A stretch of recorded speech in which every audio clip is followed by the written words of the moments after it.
hizbin bima ladehim farihun niku setiap kelompok itu pasti merasa benar sendiri. Niku cek dalam internal Islam, cek dalam eksternal Islam. Kowe ora usah kaget nak. Tiang toreko yakin nak bener piyambak, tiang fikih yakin nak bener piyambak, tiang pedagang yakin nak bener piyambak. Kulo di kanca niki kisah nyata, sugih banget, sangat-sangat sugih. Anak kiai. Nggih, tapi ora iso ngaji, tapi ora untuk tahu krungu ngaji, sugih gara-gara pedagang. Nggih baru kau uripe, sugih. Dia kagum ke Rasulullah itu sederhana. Dia tuh pernah dengar Nabi itu dawuh, Inna wa ala ja'alatis ata asyari rizki fit tijarah. Allah itu membuat 9 dari 10 rizki itu fit tijarah. Adekan rizki itu 10, 9-nya itu fit tijarah. Jadi betapa barokahnya tijarah. Ini alasannya sederhana. Dia ini macam pedotan anak kiai. Jadi ya rada krungu-krungu sithik jeeling lah, memori di Bahalim jeeling. Tapi saya kira ketunyan, ya masuk akal. Pak Bah, menurut saya ibadah paling baik itu pedagang. Kiai sekali medit itu bener rokok Pak. Perkaranya nggak tahu ngamal. Nah pedagang orang tetap suwargo. Kok iso ya? Kiai kan sering salah nambah uang. Sekali medit ngerokok, dua ragu lah kok medit. Mungkin anak kiai jadi wani medit kiai. Karena pedagang medit lah tetap mau Pak Bah. Misalnya aku pedagang medit, tetap bayari supir, bayari satpam, bayari tukang pel, karyawan. Karena anak tak bayari ragilem kerja, anak kerja aku ngelarat.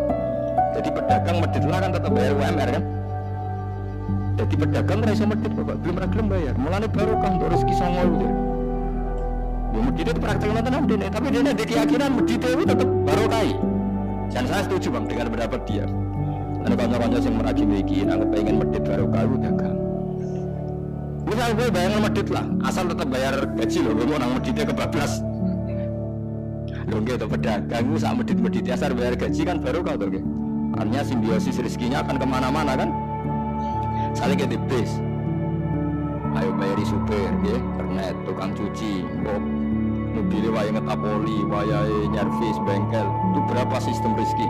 Kemudian apa pabrik karyawannya 2.000. Gue ono sing mondok, ono sing soleh, jadi karyawan macam-macam. Dia nak bener, jadi dia ini idolano Nabi, mereka Nabi pedagang. Orang-orang apa? Ini sejarah Nabi kiai, sekarang terus Nabi kalau jadi kiai cangkemmu, wah terus itu dia. Dia alasannya orang-orang sejarah Nabi kiai, anaknya Nabi itu tajir pedagang. Cangkemmu jadi Nabi kok jadi kiai barang. Oh, ngomong ngejauh keluar, pokoknya pedagang loh, rasa. Terus jadi Nabi juga apa? Jadi ya. Artinya ya mau kalau hizbin bimaladehim karya. Bahkan kiai-kiai yang sekarang koalisi sama pejabat itu yang soleh ini kalau bakas yang soleh, anak soleh kalau buatan tertarik, orang soleh kalau itu alasannya juga ibadah. Karena kalau pejabat itu didekati, setidaknya akidah dia itu masih ahli sunnah. Pejabat itu rata-rata tidak pernah ngaji. Dia taunya Islam NU atau Muhammadiyah ahli sunnah. Itu ya taunya dari kiai-kiai NU atau Muhammadiyah. Jadi kalau adat yang dekati itu NU, ya adatnya NU, Muhammadiyah. Kalau adat yang dekati Syiah ya Syiah, kalau apa ya. Nah kalau semua kiai-kiai NU, Muhammadiyah atau kiai-kiai ahli sunnah yang lain, ya karena itu tidak mau dekati, lalas yang dekati itu aliran sesat. Nanti cara berpikir dia juga aliran apa? Sesat. Berarti yang dekati itu ibadah atau musibah. Buatin jawab mau. Ibadah, dia tuh yakin betul. Bahkan saya pernah ketemu kiai yang begitu, dekat pejabat dia yakin. Juga kok tetap wali, banyak juga. Yang memang dia wali betul, orang-orang hebat betul, dimanfaatkan. Dia menyontohkan zaman Mbah Hasyim Asy'ari ya dekat sama Bung Tomo ya banyak dekat. Dulu Jenderal Sudirman dekat Ahmad Dahlan. Dulu Pak Karno dekat Kiai Maskur. Dulu Nasution siapa itu? Ya dekat sama Kiai Mahrus. Ya banyaklah sejarah. Itu kan orang-orang top yang tetap diyakini wali padahal dekat nopo? Dekat nopo? Pejabat. Dan itu terbukti sampai Indonesia menentang paham komunisme, mereka pendiri bangsa ini dekat nopo kiai. Mereka nggak tahu kan buruknya komunisme secara teori negara modern. Taunya karena pahamnya nopo kiai betapa ateis musibah banyak. Bahkan Thailand itu kecelakaan mereka dulu Islam di Thailand sama Indonesia, Islamnya masuk bareng, tapi ulama Thailand banyak yang zuhud sehingga tidak dekati pejabat. Tahu-tahu minoritas tidak punya power di negara. Sementara kiai Indonesia terdekati pejabat. Kalau bakas sing soleh lho, sama ora usah terus ono kiai iki proposal mboten iki bakas sing soleh, niki bakas sing apa? Saya pernah baca biografinya Mbah Soleh Darat. Itu di antara yang diyakini keluarga besar Mbah Bae R.A. Kartini itu ngajinya sama Mbah Soleh Darat. Makanya Jepara tuh seneng santri karena dulu Mbah Bae Kartini itu ngaji sama Mbah Soleh nopo Darat. Jadi dulu tuh adat niai itu biasa pejabat ngaji itu. Nah kalau melihat begitu kan kiai yang dekati pejabat itu yakin tenan ayo tak korup. Lho gunane apa kesolan di dhuwur gunung mulang santri tok wong nguyai segoro wis ahli sunah de ahli sunah. Kiai aku iku niai ini wong rumah ahli sunah. Ini yakin tenan nek iku tak korup dan saya kenal orangnya.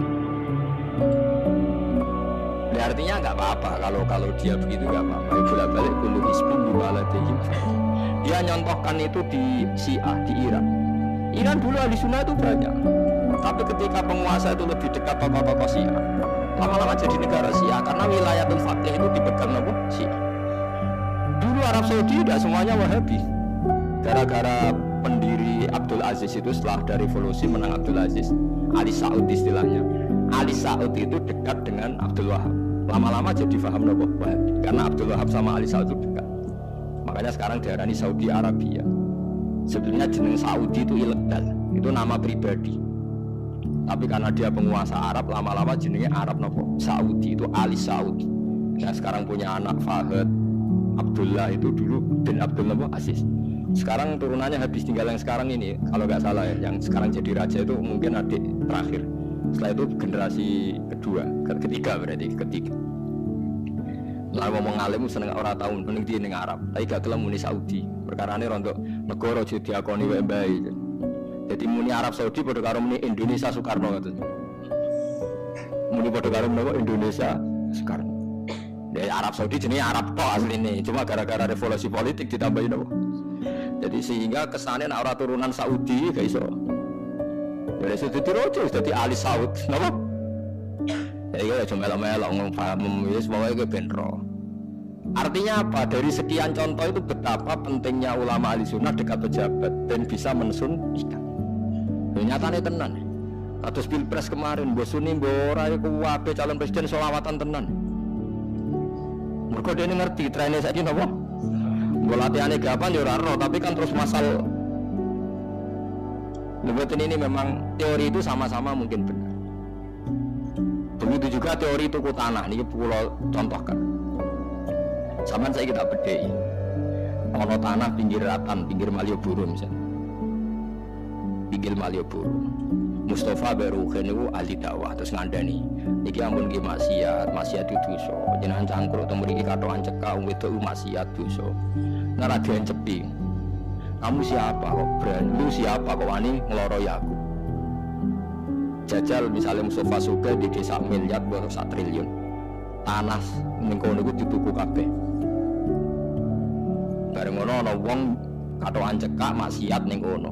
Kowe aja ning kene, Nduk. Kamu siapa? Sing duwe. Bareng. Gampang di nganggo dakwah kiai mbek tuku. Jawab mawon semua. Lah iki nek dakwah bil hikmah mbek bil mal cepet di. Bilmal kan. Dan itu ya tidak menyalahi Quran wajah itu di amwaliku. Mulane kula termasuk ngrasa dosa perkara ora sugih nganti ngoten niku, Pak. Tapi nek aku sugih nganti ngono ora sida kalih ngoten iki. Mulane kula niku ya wis paro ngono mawon. Lah sing sugih ora ngape perkara karo kuwi. Mulane niki sing santri kula sing sugih-sugih aku watu tuku tanah sing potensi digo maksiat. Nah mungkar paling cepet ngono niku. Muga ngerti takoki itu siapa? Sing duwe iku leren wis. Enggak tuh, bantuan dalam sih digo maksiat, nampak lor itu kan sulit, tapi aku buat tuku, terus tetap tinggu, nah musir kan gampang. Lu siapa kok musir? Sing duwe, gampang deh. Nah mulai dhisik, aku mulai iso ninggal wong sugih. Bilal iku melarat, dadine wali mergo melarat sabar ning tauhid. Tapi sing nyelametno donyane Abu Bakar. Dadi pancen mlakoni agama kombinasi melarat ambek sugih. Mana saya melarat terus satu mau sudah perkara ini kombinasi. Tapi nek wis bosen banget yo oleh lah maksudnya iki. Nah dulu ya tenan wae Gusti contoh melarat boten kula nggih mun wonten Gusti. Kadosnya ndak mendesak harus saya, ndak mendesak harus apa? Saya. Ya tapi kalau mau suwi ya Gusti dadi contoh mun apa?